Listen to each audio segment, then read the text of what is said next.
Another YouTuber in their car video. Yeah, I know. So original.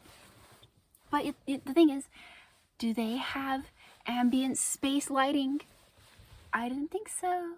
Also, not only do I have space lighting, but I've also got the space outfit. We need an update. I changed so quickly in a way that I never thought I could change before. Not because I wasn't capable, not because I didn't think I was capable, or because I didn't believe I could, or just anything like that. It's more just that I knew I could be better, I could get better, but I didn't know what getting better would lead to. It's very weird when you achieve your goals and then you start to feel it happen inside of you. Don't take that out of context, but you start to feel it happen within, and you start seeing the world so much more differently, and there's no going back from this. I seriously feel like I had a spiritual awakening. Some might call this a mental breakdown. This wasn't a mental breakdown. This was very different from those, because from those, I would not be okay for a very long time. I wouldn't talk to people or engage in like healthy activities, and I would usually like quit everything I'm doing and just kind of fall apart. But this time, no, this didn't happen. I had the same kind of tumbling, but instead of it just leading me into a really, really dark, cryptic, sad hole, instead I found something new in my consciousness. I found a new way to see the world, a new way to see myself, and I was like, this is the opposite of a breakdown. I don't feel right calling this a breakdown. What's the opposite of that? And for me, and just from other people that I've talked to, because I'm keeping in contact with people now, yay, like that's something I do consistently, which is also how I know that this is a healthy version of that and not just a really dark piece of my mind that I'm just, escaping into. This is very real, and that's what makes it kind of terrifying, which is why I want to talk about it. So the opposite of a mental breakdown for me is a spiritual awakening. And I used to think that that's kind of what I would have to go through in order to have the breakthroughs that I wanted to get in life. But it turns out you don't have to keep pushing yourself to being burnt out or to socializing to the point that you don't want to anymore, or to working so hard that you don't even know you don't even remember what it feels like to be who you are. No, this is the opposite. And it inspired me. It made me want to fix my life, which is something I want to note, that I don't really believe in fixing your life. I believe it's just you live it and you make mistakes, but you also grow from the things. And the biggest thing I want to exemplify in this video, and from further on what I want to talk about and show, is what happens when you actually listen to yourself, listen to what's good for you and for the world around you in a way that's not sacrificing who you are or your well-being or other people's well-being or anything like that. So to really grasp what I'm going into with this and where this all started from, I have to give you a lot of backstory. I'm not good at keeping things short, so I'm not gonna bother keeping this short. If you want short, go back to TikTok, go back to shorts, go back to reels, because this isn't what I am right now. I tried reels, I tried shorts, they're not for me. I mean, not for now, at least. I have plans in the making, but you don't know it yet, so I'm not gonna get into it. Yeah, expected I'm going to be a little bit mysterious about the things I'm doing, because this project that I'm working on is really, really special to me in that it's full of secrets. So I'm aware that this is kind of like what is happening, and this is just very chaotic and stuff like that. And that's something that I really want to get used to, exposing myself as that, because I'm a messy, chaotic person internally, and I don't want to make that unhealthy thing anymore. I want to make that chaos into a rhythm, into a beautiful thing, so that I can keep being myself without losing who I am in the process. Because being myself includes exploring the world in different ways and trying to see what is out there and not giving up on my abilities and things. So much to the point that I'm like, oh wait, I'm still human after all. Daft Punk reference. Anyway. So let's just start here. A couple months ago, I officially moved into my own apartment. Yes! It was a really big deal because the place I was staying at was just not really good for me. Holes. Leading up to living on my own, I listened to a lot of books about healing and health and atomic habits and the whole like self-help everything, because I really don't want to bring in the old habits from my lifestyle that was really hurting me into this new lifestyle where I have so much more freedom, I have so much more ability to be healthy and to be who I am and to not feel so stressed out all the time. Part of that was me raising my standards of treatment, where I would constantly busy myself with new things to figure out and deal with, especially with school, especially with doctors, especially with work and things like that, where I just felt like I couldn't sit still, because if I was sitting still, there's always something to solve and figure out. And the moment I sat still, the more like things would fester and become this like bubble of intensity that I could not pop or slow down or like stop from growing. That's where this one event that really set off this other chain of events that happened, which is the fact that I have been in college for a while now, and I've been in college without accommodations for a year because I transferred to a different college. And this college, there's a whole lot of mishaps with getting accommodations, and I turned in like forms, but then they're like, oh, these forms don't count anymore. It worked when I was at the other college, but certain things at the other college changed, or like, guys, community college, there's this quote, I don't know if I made it up or what, but I stand by it, and it's like, yeah, community college is cheaper, but you pay with your sanity. And when I had accommodations at the last school, I was doing really well until something happened. It was also one of those things where it was a cumulative build-up of different events that happened where I was like, okay, I don't want to do this anymore because this is just not good for me and I can't. I pushed myself way more than I should have, and that's something I want to be better at realizing what I'm doing before I keep doing it.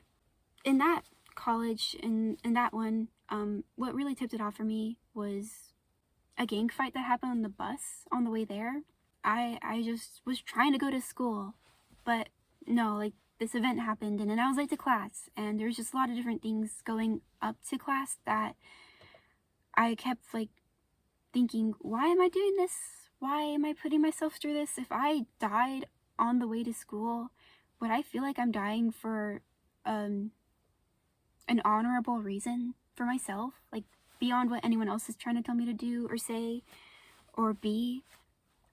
If I died for school right now, would I be happy with that? And the answer was no. And there's a lot of other reasons why that answer was that way. It wasn't just school, it was other things happening. Also, I went to college as a minor, which changes things a lot. I didn't think it would change things a lot, but changes a lot of the ways that you are just excluded and not treated the same by people. This tipping point for me was with this college when I finally had an appointment. I finally got my documents approved and everything was going so smoothly. Then I get a phone call saying, we have to reschedule. And I'm like, okay, I can handle rescheduling, fine. I've been remaining amicable and polite and patient with all of this because I also know on their end it's not the easiest task to just, it's not like they chose it to be this way. There's just a bunch of other rules that everyone has to follow. Then on the morning of the appointment that was made, I get a phone call saying it's canceled and that I have to reschedule again. So I reschedule. Third time in a month of just trying to have an appointment with somebody who can just talk to me about this. I couldn't anymore. I realized I was having that same experience of pushing myself too much. I felt it. I felt rage and pain and just like all of this like festering kind of emotions in me, and I had to go for a run, and I hadn't run in a while. And that's another thing I realized, is that I've trained my brain in a way to run when I experience intense emotions. And so that's another thing that I noticed, but obviously I'm looking back on all of this in hindsight. But I go for a run and I'm like, Like, it's so frustrating.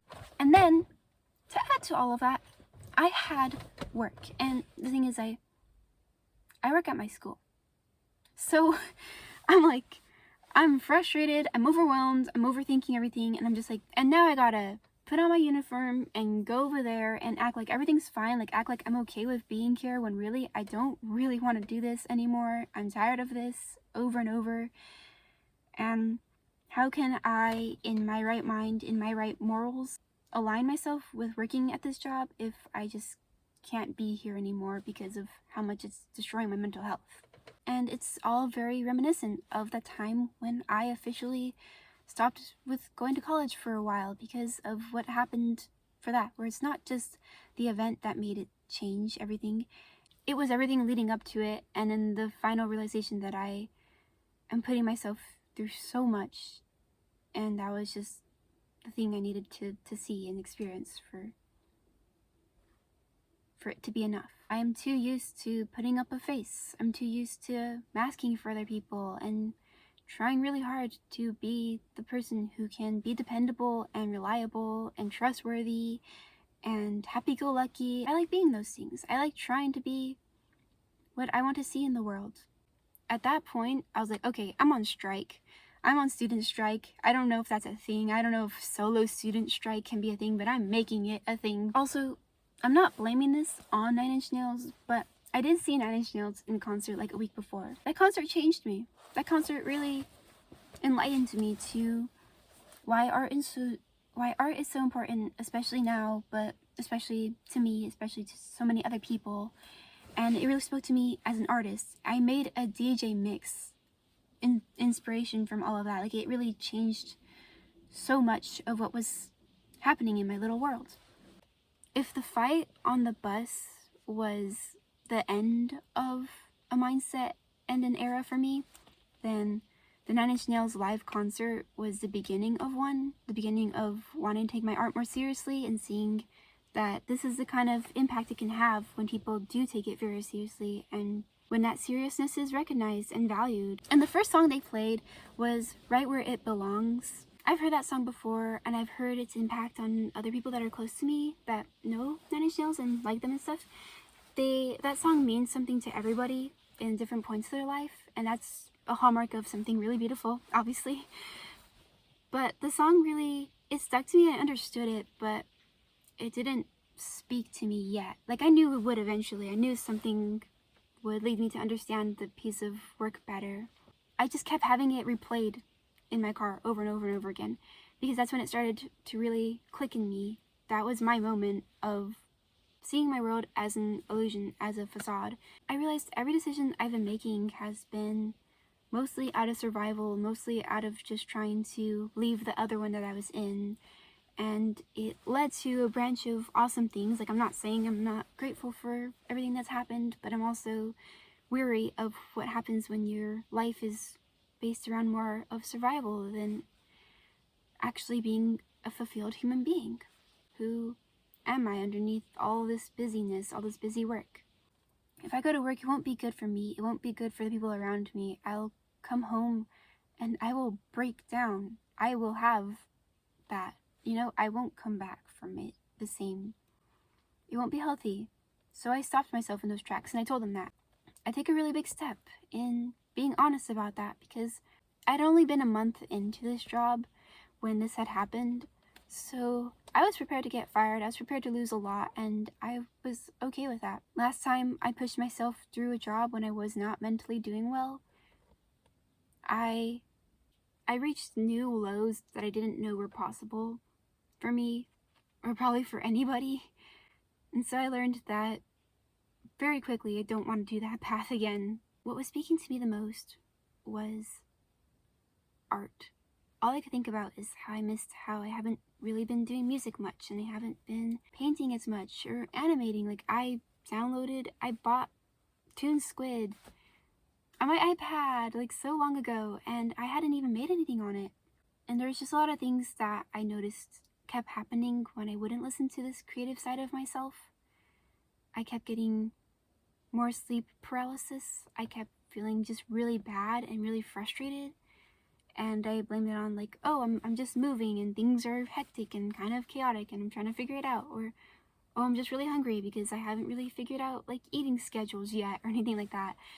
And well, those were all pieces of it too. I was neglecting my art side, and that is detrimental.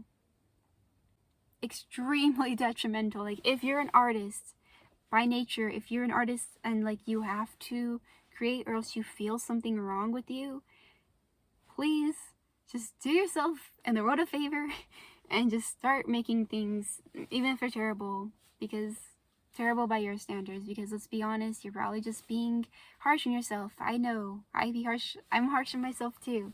What happens if we don't make things is it festers in us. That's a whole other story.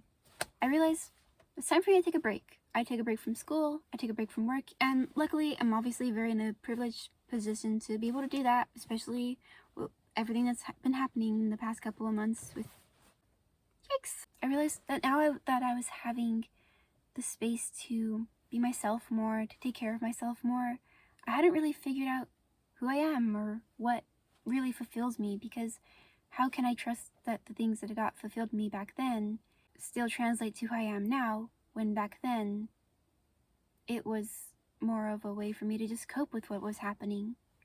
There's more, okay? So, but the thing is, I have a bedtime. Yeah, I sleep now. I sleep consistently, and I made a new rule that if my goals impede upon eating, drinking, water, or sleeping, then the goals can wait. Those 3 things, my health is way more important than whatever else I've got going on. So it is getting later, and it is time for me to get ready to eat bed. Okay, also, I'm really hungry too. And so I've got a dinner prepared to have. So, gotta eat dinner, gotta go to bed, gotta do those things. Not eat bed. I'm not gonna do that.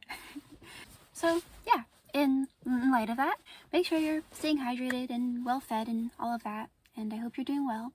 And have a good night's rest whenever you go to sleep and stuff. And I'll see you later. Okay, bye!